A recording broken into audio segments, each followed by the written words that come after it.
The Deep Space Monitoring Station orbiting Kepler 442b detected the signal at 0347 hours, Galactic Standard Time. What started as routine electromagnetic background noise quickly transformed into something that made Communications Officer Elena Vasquez sit up straight in her chair. "Commander Harrison, you need to see this," she called across the cramped bridge of the UES Sentinel. The aging vessel served as humanity's furthest outpost, stationed at the edge of known space where the Sol Federation's influence barely reached. Commander James Harrison floated over to her station, his magnetic boots clicking against the metal deck plating. The artificial gravity generators had been acting up again, leaving the crew to work in the uncomfortable liminal space between 0G and normal gravity. "What have we got?" Harrison asked, studying the scrolling data on Elena's screens. "It's a distress signal, sir. But it's not from any human vessel." Elena's fingers danced across her keyboard, isolating different frequency bands. "The encryption is completely alien, but the mathematical structure, it's definitely a call for help." Harrison frowned. In the 3 years since humanity had developed faster-than-light travel, they had encountered exactly 0 signs of intelligent alien life. The galaxy seemed empty, filled with dead worlds and silent star systems. The discovery of alien civilization would change everything. "Can you decode it?" "Working on it now." Elena pulled up translation algorithms that had been gathering digital dust since their deployment. "The base mathematics are surprisingly similar to ours. Whoever sent this understands prime numbers, geometric progressions, and basic physics constants." The signal continued to pulse through space, carrying its urgent message across the void. As Elena worked, other crew members began gathering around her station. Word spread quickly through the small vessel that they might be witnessing first contact with an alien species. "Got something," Elena exclaimed after 20 minutes of intense work. "It's rough, but I can make out key elements. They're calling themselves the Zephyrians. Their homeworld is under attack by something called the Devourers. They're requesting immediate military assistance from any spacefaring civilization that receives this message." The bridge fell silent. Humanity had been alone in the cosmos for so long that the idea of alien wars seemed like science fiction. But here was proof that not only did other intelligent species exist, but they were fighting for their survival. "Where's the signal originating?" Harrison asked. Elena checked her navigation computers. "Approximately 47 light-years away, in the Vega sector. There's a system there with 7 planets, 3 of them potentially habitable." Harrison considered their options. The Sentinel was a monitoring station, not a warship. They carried minimal weapons and a crew of only 38. But they had something more valuable than firepower. They had the fastest communication array in human space. "Open a priority channel to Earth Command," Harrison ordered. "Maximum encryption, highest priority classification." While Elena established the connection, Harrison found himself thinking about humanity's place in the galaxy. They had spread across 12 star systems in just 3 years, establishing colonies and mining operations with the aggressive efficiency that had characterized human expansion throughout history. But they had done so believing they were alone. The communication link crackled to life. Admiral Sarah Chen's face appeared on the main screen, her expression shifting from annoyance at being woken up to intense focus as Harrison explained the situation. "You're certain it's genuine?" Admiral Chen asked. "As certain as we can be without direct contact," Harrison replied. "The signal is coming from a star system that shows signs of advanced civilization. We've detected massive energy signatures and what appears to be industrial activity on multiple worlds." Admiral Chen was quiet for a long moment. Harrison knew she was weighing the implications. Humanity's first contact with alien life was happening under the worst possible circumstances. "Commander, I'm ordering you to maintain position and continue monitoring that signal. Do not attempt contact or approach that system under any circumstances." "Is that understood?" "Understood, Admiral. I'm convening an emergency session of the Federation Council. We'll have a response within 6 hours." The communication ended, leaving the Sentinel's crew in tense silence. They were witnesses to something unprecedented in human history, but they could only watch and wait. Elena continued analyzing the alien signal, extracting more details with each passing hour. The Zephyrians were describing devastating attacks by entities they called the Devourers. These attackers seemed to consume not just resources but entire planetary ecosystems, leaving nothing but dead rock in their wake. "Commander," Elena said suddenly, her voice tight with concern. "The signal strength is decreasing. I think their transmission station is taking damage." Harrison moved to look over her shoulder. The mathematical patterns in the signal were becoming increasingly erratic, interspersed with what could only be described as electronic screaming. "They're losing the fight," Elena whispered. The crew of the Sentinel found themselves in the impossible position of witnessing the potential extinction of an entire species while being powerless to help. They were explorers and scientists, not soldiers. But, 47 light-years away, a civilization was dying while crying out for help to anyone who might listen. Hours passed slowly. The alien signal grew weaker and more desperate. Elena managed to decode additional fragments that painted a horrifying picture. The Devourers weren't just attacking military targets.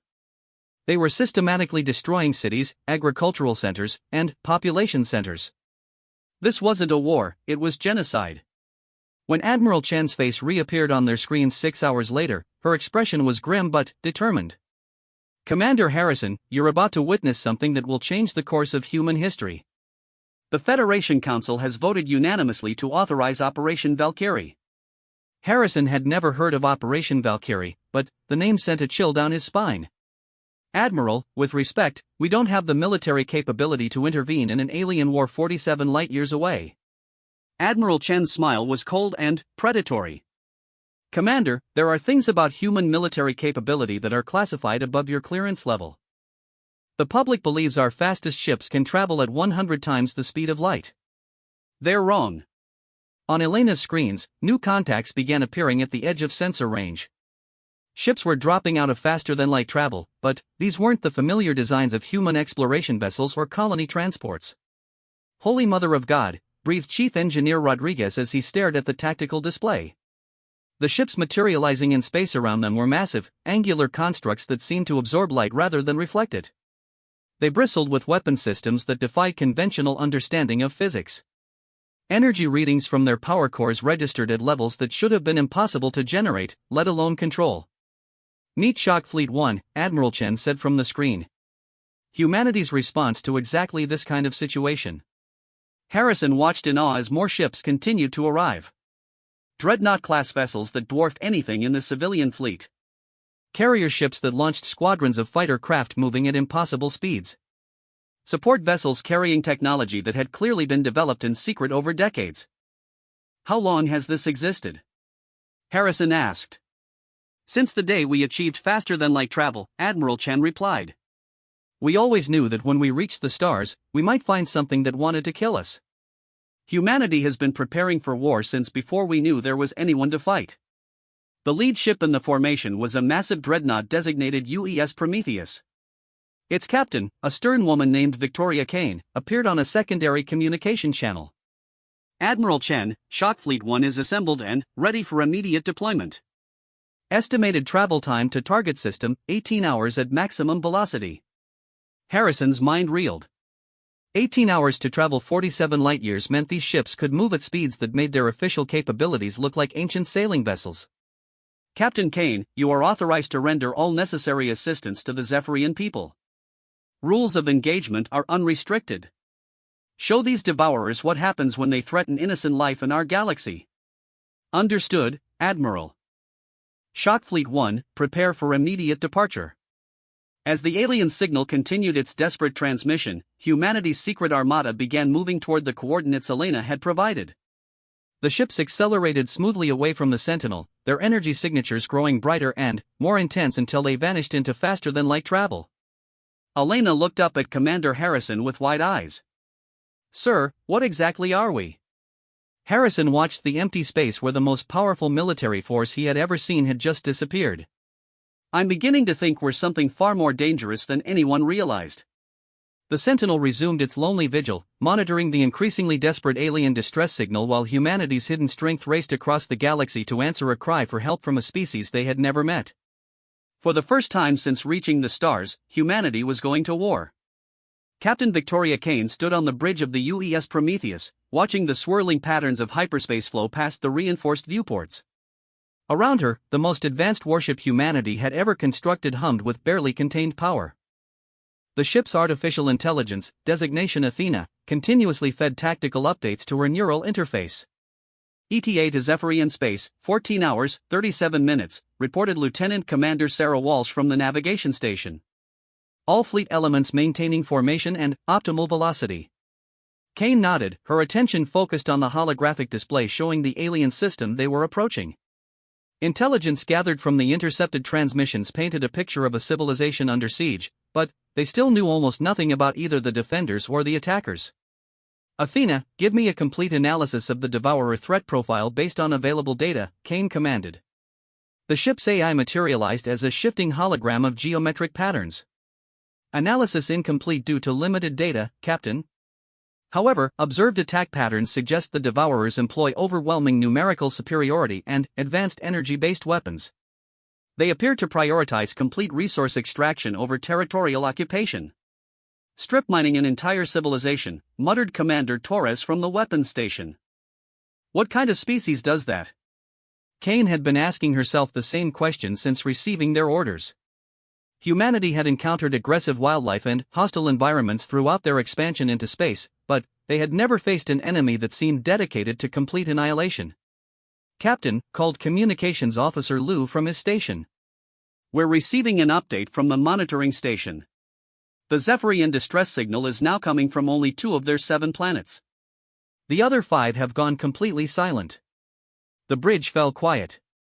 In the time it had taken Shockfleet 1 to prepare and launch, an entire star system was being systematically destroyed. Kane felt the weight of responsibility settling on her shoulders like a familiar coat. She had commanded warships for 15 years, but never in a situation like this. All hands, this is the captain, Kane announced over the ship's communication system. In approximately 14 hours, we will engage an enemy that has already destroyed most of an alien civilization. We are flying into a combat situation with no intelligence about enemy capabilities, numbers, or tactics. What we do know is that innocent beings are dying while we speak. She paused, looking around the bridge at her crew. These men and women represented the best of humanity's military forces, selected and trained for exactly this kind of mission. Humanity has been preparing for this day since we first looked up at the stars. We always knew that someday we would find something out here that would test everything we are as a species. Today is that day. We will show these Devourers that there are consequences for genocide in our galaxy. The crew's response was immediate and unified.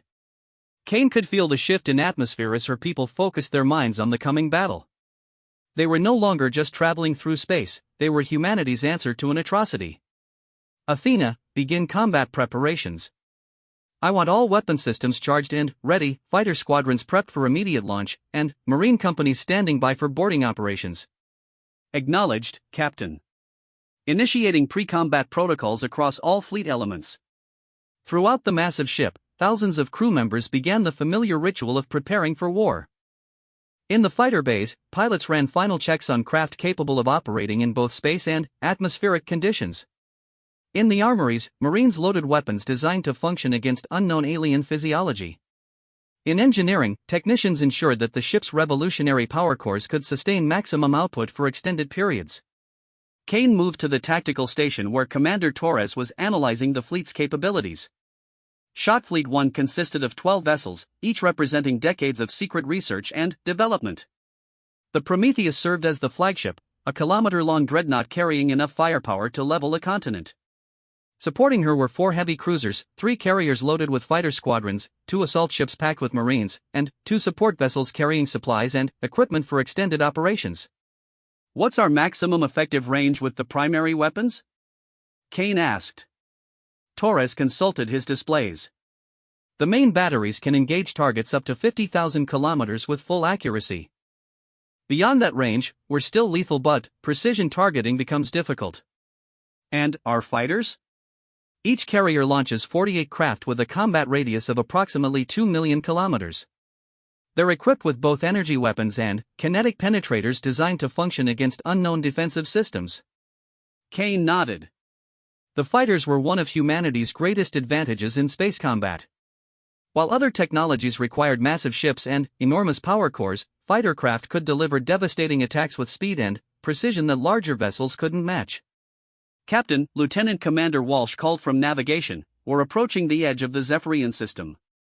Sensors are beginning to detect massive energy signatures consistent with ongoing combat operations." The main display shifted to show long-range sensor readings. Even at a distance of several light hours, the signs of destruction were evident.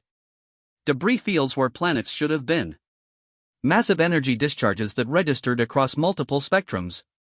And movement patterns that suggested hundreds of ships engaged in combat operations. "Athena, begin detailed tactical analysis. I want to know everything about what we're flying into." The AI's response came immediately. "Analysis shows extensive orbital debris around the system's inner planets. Energy signatures suggest directed energy weapons of unknown configuration being employed against planetary surfaces. Ship movement patterns indicate a siege scenario with defending forces concentrated around the remaining inhabited worlds." Kane studied the data, her mind working through possible tactical approaches. The enemy had already demonstrated their willingness to destroy entire planets. Any strategy that gave them time to complete their work was unacceptable. "All ships, this is Prometheus Actual. We will execute immediate combat engagement upon arrival. No reconnaissance phase, no attempts at communication. The enemy has shown their intentions through their actions. We will respond accordingly." Across the fleet, ship captains acknowledged their orders. Each vessel began final preparations for what would likely be the most intense combat any of them had ever experienced. "Captain, incoming transmission from Admiral Chen," reported Communications Officer Liu. Admiral Chen's image appeared on the secondary screen. "Captain Kane, you are now operating under Directive 7. Full authorization for all weapon systems and tactics.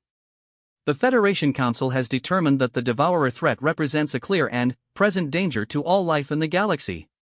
Kane felt a chill at the mention of Directive 7. She had heard whispers of it during her highest-level briefings, but never expected to operate under its authority.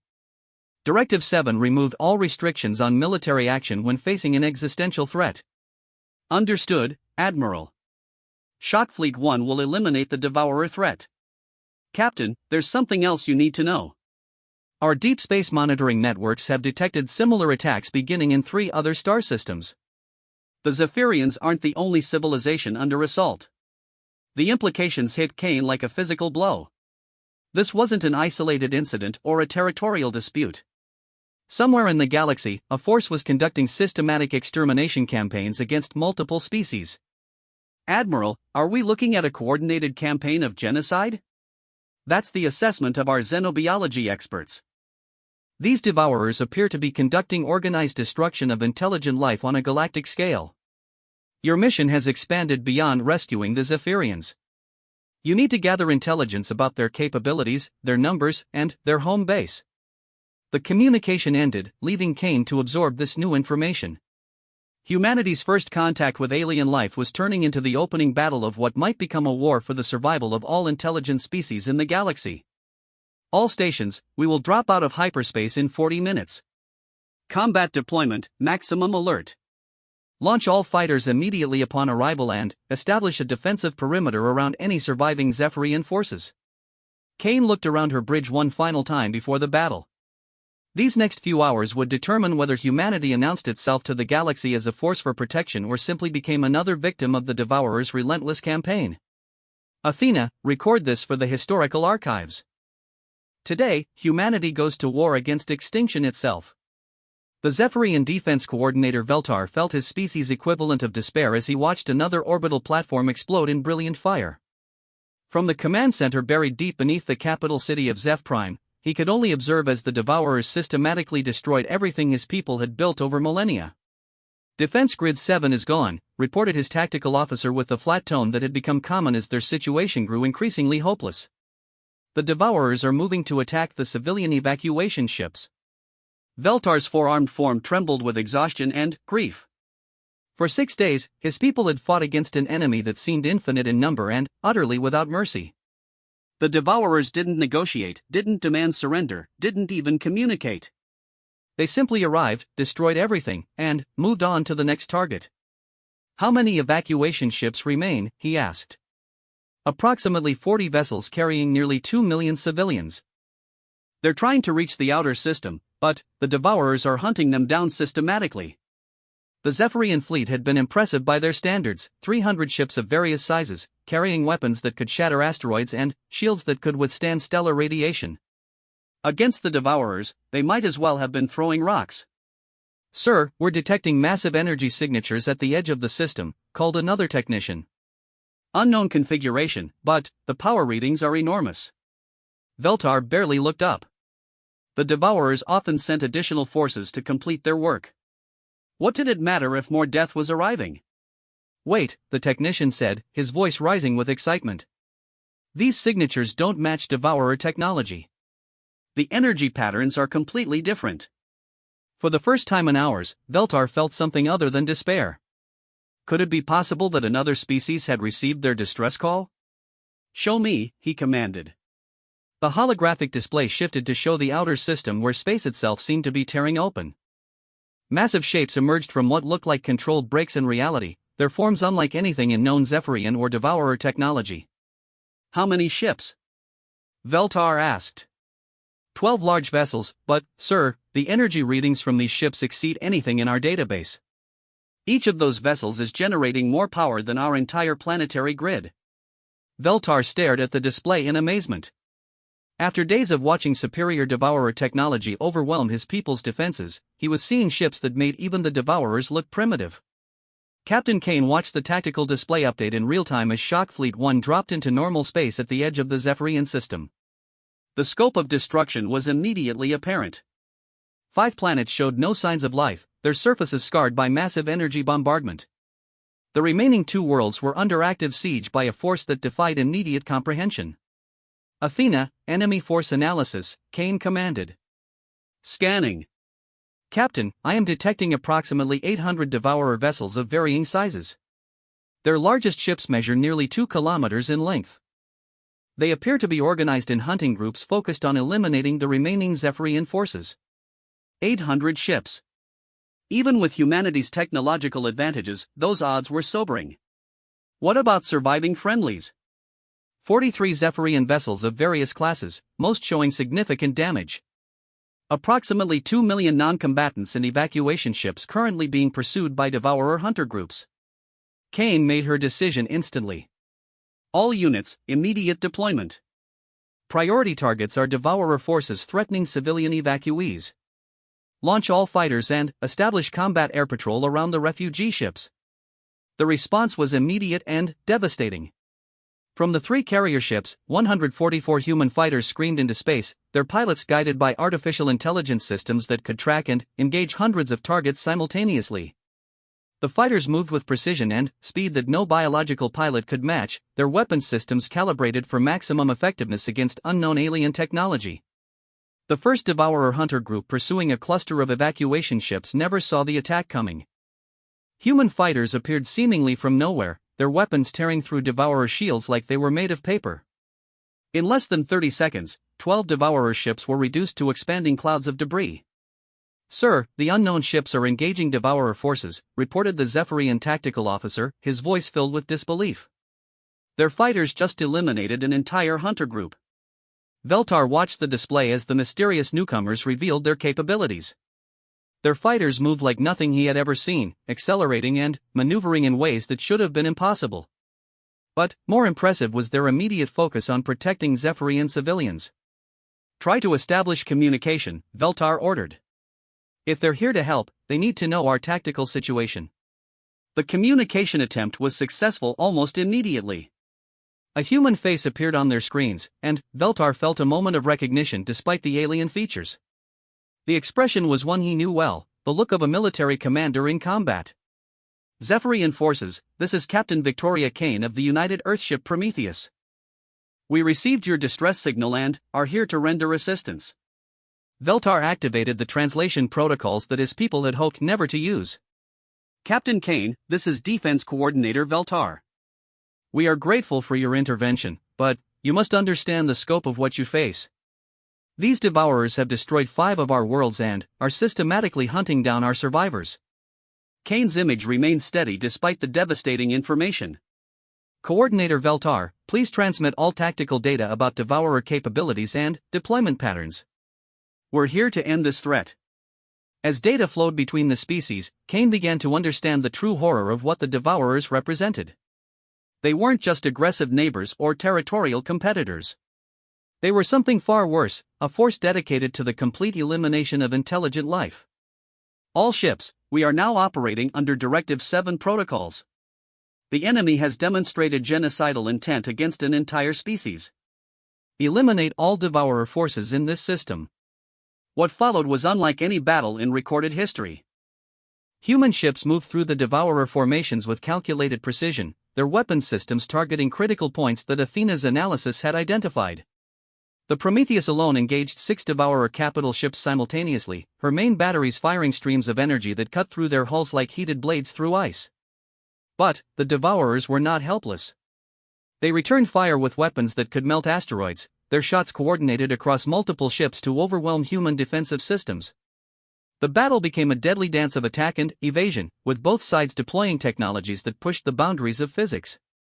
Captain, damage to the hull plating on decks 7 through 12, reported Commander Torres. Their weapons are more effective than anticipated. Maintain attack patterns. Athena, analyze their weapon targeting systems. I want to know how they're achieving such accuracy. The AI's response came with uncharacteristic urgency. Captain, the Devourers appear to be learning and adapting to our tactics in real time.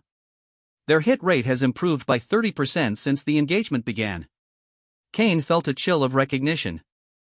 An enemy that could adapt and learn during combat was far more dangerous than simple superior numbers or technology. All fighters, implement random attack patterns. Do not allow them to predict our movements. Across the battle zone, human pilots began employing the chaotic flexibility that had made their species successful predators on Earth. No 2 attack runs followed the same pattern, no fighter maintained predictable flight paths. The Devourer targeting systems, designed to track and predict rational tactical behavior, began struggling to keep up with the seemingly random human assault patterns. Veltar watched in amazement as the tide of battle shifted. The humans fought with a combination of advanced technology and unpredictable tactics that the Devourers couldn't counter. But more impressive was their unwavering focus on protecting Zephyrian civilians while engaging superior numbers. Sir, the human fighters have established a protective corridor for our evacuation ships. They're escorting our people to safety while maintaining offensive operations against the main Devourer fleet. For the first time in days, Veltar allowed himself to hope. These humans, whoever they were, possessed not just the technology to fight the Devourers, but the will to risk their lives for a species they had never met. Captain Kane, Veltar transmitted, my people owe you a debt that can never be repaid. But, you must know that the Devourers will bring reinforcements. What you see here is only a fraction of their total force. Kane's response was immediate and confident. Coordinator Veltar, humanity has been preparing for this fight longer than you might think. Today, the Devourers learn what happens when they threaten innocent life in our galaxy. The battle had been raging for 3 hours when the Devourer reinforcements arrived. Space near the outer system erupted with new enemy contacts as hundreds of additional ships emerged from their own version of faster-than-light travel. Captain Kane watched the tactical display with growing concern as the enemy numbers doubled, then tripled.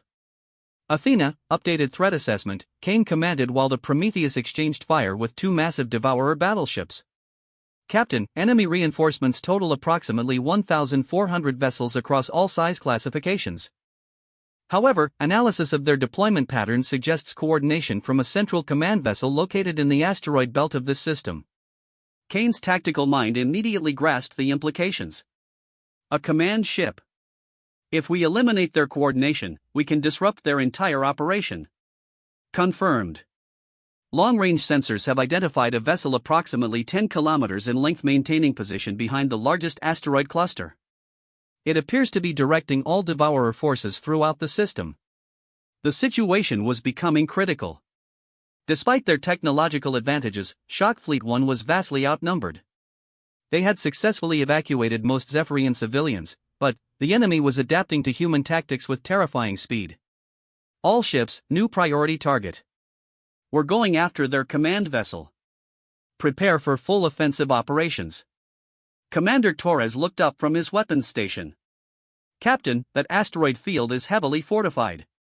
Long-range sensors show defensive platforms and minefields.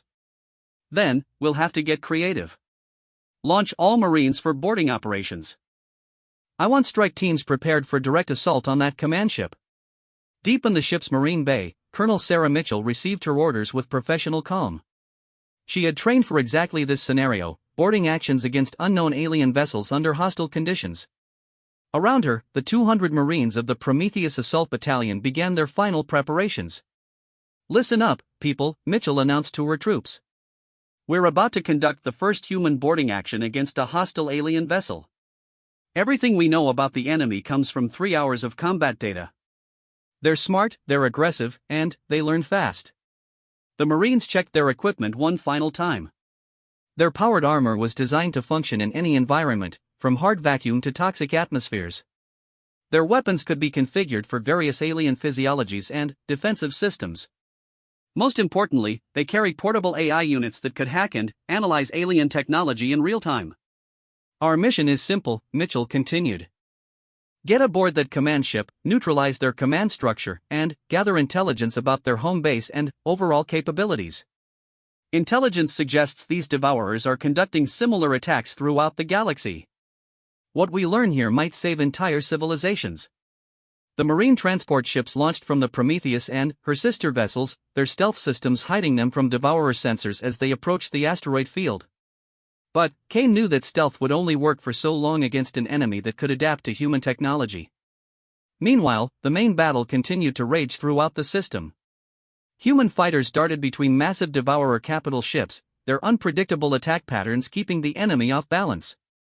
The Zephyrian survivors had taken shelter behind the human fleet, finally, safe from the relentless pursuit that had driven them to near extinction. "Captain," reported Lieutenant Commander Walsh from navigation, "we're detecting massive energy buildup from the Devourer command ship. They appear to be charging some kind of super weapon." Kane's blood ran cold. If the Devourers had held back their most powerful weapons until now, the tactical situation could change dramatically. Athena, analysis of the energy signature. "Captain, the weapon appears designed for planetary bombardment. Energy levels suggest it could sterilize the remaining Zephyrian worlds from this range." Kane made a decision that would define humanity's first contact with galactic civilization. "All ships, maximum acceleration toward the command vessel. We're going to ram that thing before it can fire." The announcement sent shockwaves through the fleet. Ramming attacks had been theoretical exercises in the military academies, never practiced in actual combat.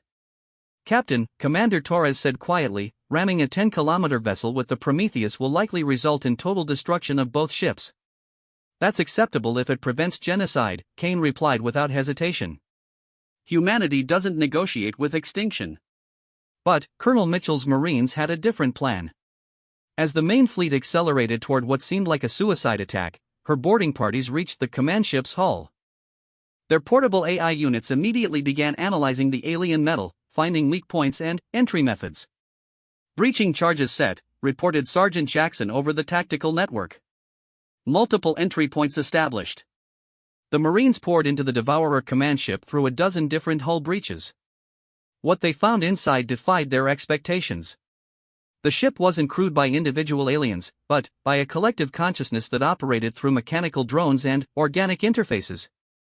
"Colonel, this is unlike anything in our xenobiology databases," reported the team's AI specialist. "The Devourers appear to be a hive mind operating through biotechnological drones." Mitchell processed this information while leading her strike team toward what sensors indicated was the ship's command center. A hive mind explained the Devourer's ability to coordinate across thousands of ships and adapt to human tactics in real time. If it's a hive mind, then disrupting the central node might disable their entire fleet, Mitchell transmitted to Captain Kane. The Marine advance through the ship was met with fierce resistance. Devourer drones emerged from the walls themselves, their forms shifting between mechanical and organic configurations.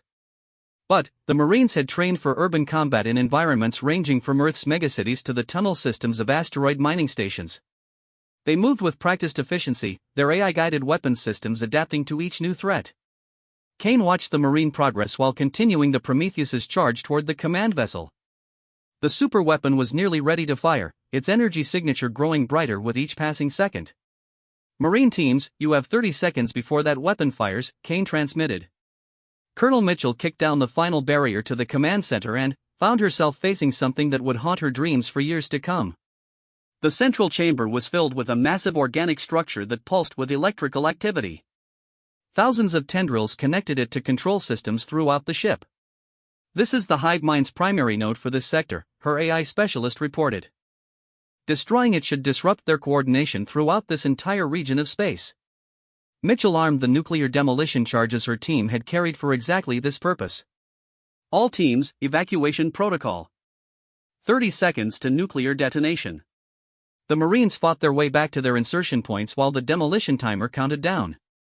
Behind them, the hive mind began to realize what was happening. Drones poured through the ship's corridors in desperate attempts to stop the humans. Kane watched the Marine evacuation progress with growing tension. The Devourer superweapon was seconds away from firing when the demolition charges detonated deep within their command ship. The effect was immediate and spectacular. The 10-kilometer vessel convulsed as internal explosions tore through its structure. More importantly, throughout the system, Devourer ships began losing coordination. Their precise formations dissolved into confused clusters as the central intelligence directing them went offline. "All ships, the enemy is disrupted.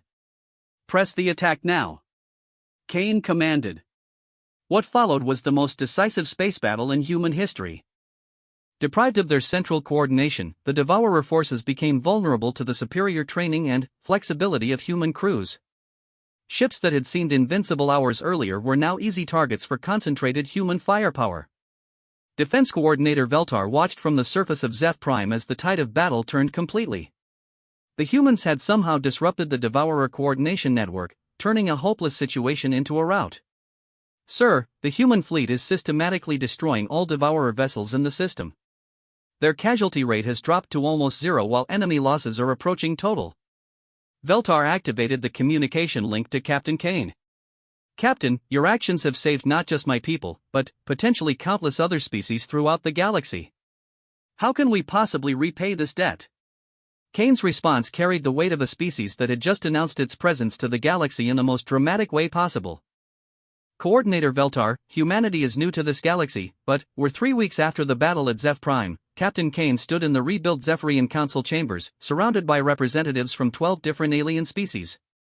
Word of humanity's intervention had spread across the galaxy faster than anyone had anticipated. The species that had lived in terror of the Devourers now looked to humanity as their potential saviors. "The intelligence gathered from the Devourer command ship has revealed the scope of their operations," Kane addressed the assembled delegates. "They have consumed 47 star systems in the past decade. Over 200 billion sentient beings have been exterminated." The chamber fell silent as the magnitude of the Devourer threat became clear. These weren't raiders or conquerors seeking territory or resources. They were a force dedicated to the complete elimination of all intelligent life in the galaxy. Ambassador Threlka of the Altarian Union, a species of tall, crystalline beings, activated her translation matrix. "Captain Kane, our preliminary analysis of your military capabilities suggests that humanity possesses technology far beyond what any of our civilizations have achieved. How is this possible for a species that has only recently achieved interstellar travel?" Kane had anticipated this question during the journey back to Zeph Prime. The truth about humanity's nature would either establish them as the galaxy's protectors or mark them as a threat nearly as dangerous as the Devourers themselves. "Ambassador, humanity evolved on what you would classify as a Class 12 death world. Our planet's environment created evolutionary pressures that shaped us into natural survivors and predators. When we achieved spaceflight, we immediately began preparing for the worst-case scenario, encountering something that wanted to destroy us." The Zephyrian delegate, Veltar, accessed his species' xenobiology databases. "Captain, according to our scientific classifications, Class 12 worlds are considered uninhabitable by any known form of intelligent life. The gravitational stress, atmospheric toxicity, and predator density should prevent the evolution of complex civilizations." Kane smiled grimly. "Ambassador, Earth has gravity 40% higher than the galactic average. Our atmosphere contains oxygen concentrations that are toxic to most species. We evolved alongside predators that could tear apart armored vehicles with their bare claws. Every day of our evolutionary development was a fight for survival against impossible odds." The implications of this revelation rippled through the assembled delegates. Most galactic species had evolved on relatively peaceful worlds where the greatest threats came from natural disasters or resource scarcity. Humanity had evolved in an environment where everything was actively trying to kill them. This explains your tactical flexibility during combat, observed the Corvan military attaché, a species known for their strategic thinking. Your fighters employed attack patterns that seemed completely random but were devastatingly effective. Kane nodded. Randomness is predictable. Chaos is not. Humans don't just plan for contingencies, we plan for situations where all the contingencies fail simultaneously. Our entire military doctrine is based on the assumption that everything will go wrong at the worst possible moment. Admiral Chen's voice joined the conference from the secure communication link to Earth. The Federation Council has voted to establish the Galactic Defense Initiative. We're offering our military technology and tactical expertise to any species willing to stand against the Devourer threat. The response was immediate and overwhelming. Every species present volunteered to join humanity's war against extinction. But Kane knew that good intentions alone wouldn't be enough against an enemy that had already consumed nearly 50 star systems. Admiral, what's the status of our deep space reconnaissance? Captain, the news is both good and concerning. We've located what appears to be the Devourer home cluster, 17 star systems completely converted to industrial production facilities. Our estimates suggest they can field upwards of 50,000 ships if they concentrate their forces. The alien delegates absorbed this information with varying degrees of horror. The battle at Zeph Prime had involved less than 2,000 Devourer vessels. The idea of facing 50,000 ships seemed impossible. However, Admiral Chen continued, our analysis of captured Devourer technology reveals a critical weakness. Their hive mind structure makes them incredibly efficient at coordination but vulnerable to systematic disruption. If we can target their command nodes in sequence, we can create cascading failures throughout their network. Kane pulled up the holographic display showing the Devourer home cluster. The 17 systems formed a rough sphere around a massive black hole, their industrial output feeding the construction of ever larger fleets. We're proposing Operation Ragnarok, Kane announced. A coordinated assault on all 17 systems simultaneously. Hit their command infrastructure, disrupt their coordination network, and eliminate their ability to conduct organized genocide. Ambassador Threlka's crystalline form flickered with what Kane had learned was the Eltarian equivalent of nervous energy. Captain, the logistics of such an operation would require the combined fleets of every spacefaring civilization in the galaxy. Even then, the odds of success would be minimal. Kane's smile was predatory. Ambassador, you're thinking like prey. Humans think like predators. We don't just want to survive this war, we want to eliminate the threat permanently. Over the following months, the galaxy transformed into something unprecedented, a unified military alliance dedicated to the destruction of a common enemy. Human shipyards worked alongside Zephyrian manufacturing centers and Altarian crystal forges to produce the largest fleet ever assembled. But humanity's contribution went beyond technology and ships. They brought something that most galactic species had never possessed, the ability to fight with desperate creativity when facing extinction. Commander Torres, now promoted to captain of his own vessel, the UES Retribution, reviewed the final battle plans with his multinational crew. Humans worked alongside Zephyrians, Altarians, and 6 other species, their combined knowledge creating tactical possibilities that none could have achieved alone. Captain, reported his Corvan tactical officer, all fleet elements report ready for Operation Ragnarok. Total force strength, 3,847 ships across 14 different species. Torres nodded, thinking about the journey that had brought them to this point. 6 months ago, humanity had been alone in the galaxy. Now they led a coalition that represented every major civilization in known space. All ships, this is Fleet Command. Operation Ragnarok is now active. Today, we end the Devourer threat permanently. The assault on the Devourer home cluster began simultaneously across 17 star systems. Human strike teams, supported by alien specialists, targeted command nodes with precision strikes while the main fleets engaged Devourer forces in the largest space battle in galactic history. The fighting was brutal and desperate. The Devourers, recognizing the existential threat to their species, deployed weapons and tactics they had held in reserve for centuries. Entire star systems became battlegrounds where the fate of galactic civilization hung in the balance. But humanity's gift for chaos and the combined knowledge of 12 species proved decisive. Where the Devourers expected rational tactics, they encountered organized chaos. Where they anticipated predictable strategies, they faced improvisation that defied their computational models. After 18 hours of continuous combat, the last Devourer command node went offline. Throughout the 17 systems, their fleets lost coordination and became vulnerable to the concentrated firepower of the Galactic Alliance. Captain Kane, commanding the final assault on the primary hive mind facility, watched as the massive organic structure that had coordinated galactic genocide for decades finally collapsed under sustained bombardment. All ships, this is Kane. The primary node is down. The Devourer threat has been eliminated. The celebration that followed could be heard across the galaxy. For the first time in a generation, intelligent species could look to the stars without fear of extinction.